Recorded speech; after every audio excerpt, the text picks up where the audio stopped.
Hello and welcome to #ShareAStory. Immediately, some of my tech has gone wrong.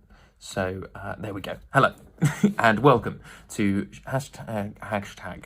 This is not going well. This has been a terrible start. But I'm not going to start it again. This is happening right now. Guys at Roundabout Dramatherapy, I'm very sorry if this is adding too much time. I'm going to start. Here we go. Take 2. Welcome to #ShareAStory. I am Dave Hearn, and the story I'm reading for you today is Gretel and Hansel by Connie Huck and James Kay from Fearless Fairytales. Here we go. Gretel and Hansel were sort of similar siblings. They both had curly, caramel-coloured hair and fun-loving freckled faces. They both wore striking, stripy sweaters and trendy, tight trousers. They both loved sucking sugary, sherbety sweets, and neither of them liked their whinging, whining boss, Winnie. Oh, and most importantly, they were both born on the same superbly sunny Saturday at the start of September. That's right, Gretel and Hansel were twins. Similar, but not identical twins, because identical twins have to be either both boys or both girls. They certainly weren't the same, just sort of similar. No two people are the same, not even identical twins. In fact, there were many differences between them. Gretel's striking stripy sweaters were often pink and purple polyester polo necks, while Hansel's were merely monochrome and made of mohair. Gretel liked licking lusciously lemony lollipops, while Hansel favoured fantastically fizzy flying saucers. Of all their differences, Gretel's favourite was that she was 1 minute older and 1 millimetre taller than her quite literally little brother. Truth be told, she was braver and bolder too. Gretel and Hansel worked in a sweet shop every Saturday to earn themselves a little bit of extra pocket money. Now, to most people, this probably sounds like the best job ever invented in the whole of human history. Just think, you'd be surrounded by glass jars of juicy gobstoppers and tantalising tooth-tormenting treats. And whenever the shop was shut, you could load up with lots of lovely licorice laces, handfuls of humbugs, clutches of candy canes, and bazillions of bubblegum balls.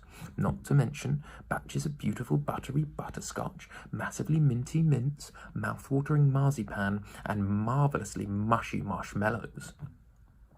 You'd think a job like this would mean sweet treats on tap. But I'm afraid to say there is nothing sweet about how they were treated.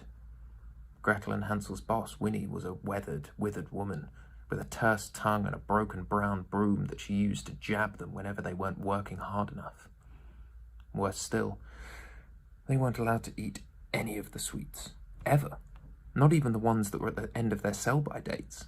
Instead, she'd feed those to her bonkers and balmy black cat, Cola Cube, who only ever ate sweets. Bonkers, I know. Her favourite being Cola Cubes. Balmy, I know. To make matters worse, Winnie kept an exceptionally eagle eye on her CCTV monitors to make sure the twins didn't eat any sweets at all. What Gretel resented most, however, was that Winnie paid Hansel more handsomely than her, even though they did exactly the same job and worked exactly the same hours. How could that be fair? So, one day, Gretel decided to confront Winnie about the matter. She had to pluck up all her courage to get the words out of her mouth. "Speak up, girl." I'll try that again. "Speak up, girl," snapped Winnie. "You're talking gobstoppity gook." "Why'd you pay me less than Hansel when we do the same job?" garbled Gretel at supersonic speed. "Because," Winnie said, rather taken aback. Because Hansel is strong, strapping. He's a muscly lad who carries colossal crates of candy and confectionery up from the slimy, slippery cellar." "But I could do that too," shouted Gretel, louder than she meant to. "I don't want to hear another word on the subject," said Winnie. "Now get back to work before I bust your butt with my broken brown broomstick." Gretel was livid. This was even more unfair than the time that her mother blamed her for leaving a trail of breadcrumbs all over the house when it was actually Hansel who had secretly been snacking on a sundae and had forgotten to hoover up after himself. The following Saturday, Winnie left her work early to see her cheery chiropodist, Chuck, about her cobbled calluses and rusty corns, leaving Hansel and Gretel to lock up. It'd been a long day, and Gretel had just covered over the sweets with a sheet and turned the sign on the door to "Open, come on in," to "Go away, can't you see we're closed?" when she spotted something suspect on the CCTV. Somebody shady was skulking round the cellar.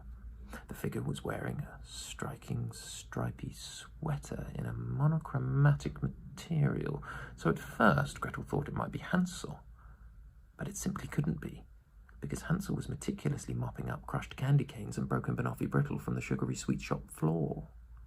On closer inspection, Gretel noticed that the figure was holding a large sack with the word "swag" printed in huge letters. "Jumping jelly gems," thought Gretel. "It's a thief." Gretel darted to the shop floor to tell Hansel, who immediately fainted on the spot. Gretel rolled her eyes. She supposed she would just have to confront the thief herself. Quick thinking, Gretel grabbed the sheet covering the sweets and crept down the cellar stairs, making sure to remove her clogs, which would have made a clip-clop clattering clatter, giving the game away. Gretel covered herself with the sweet sheet and screamed "Boo!" at the top of her voice. The bungling bonbon burglar looked like he had just seen a gargantuan ghost and also fainted on the spot, falling onto the slippery, slimy floor. "Ugh, great. Now I have 2 conked-out coconut heads on my hands," thought Gretel, as she tied the thief's hands together with some strawberry laces, hoiked him over her shoulder, carried him up the cellar stairs. "He's heavier than hulking kilos of candy," she thought to herself. Gretel called the police, and when Winnie heard the sound of sirens, she sprinted out of the chiropodist's and up the street in her bare feet to see what all the commotion was about. The police explained how Gretel had saved the day by tying up the sweetie-swiping scoundrel and hauling him up the stairs by herself. Winnie was thrilled and instantly raised Gretel's pay, promising to treat Gretel as an equal from now on. Gretel was delighted that at last she would be on the same pay as Hansel, and she promised her mum that she wouldn't spend it all on sweets. "Oi!" wailed Winnie, jabbing Hansel with a broken brown broomstick. "Wake up, you dizzying dingbat!" "Winnie, could I ask for one more thing?" said Gretel. "Of course, my dear," replied Winnie, in the sweetest, syrupy, sugar-coated voice Gretel had ever heard her use. "Could Hansel and I have 1 free sweet a day, please?" "Well, seeing as you saved my superbly successful sweet shop, you can help yourself to all the free sweets whenever you like." Winnie winked at Hansel, who couldn't believe what he had heard, and he fainted on the spot. I hope you've enjoyed #share a story from Roundabout Dramatherapy. If you would like to make a donation, please support the work of Roundabout. We would be very grateful for your support. A small gift will make a big difference to the children and adults that they support. Thank you.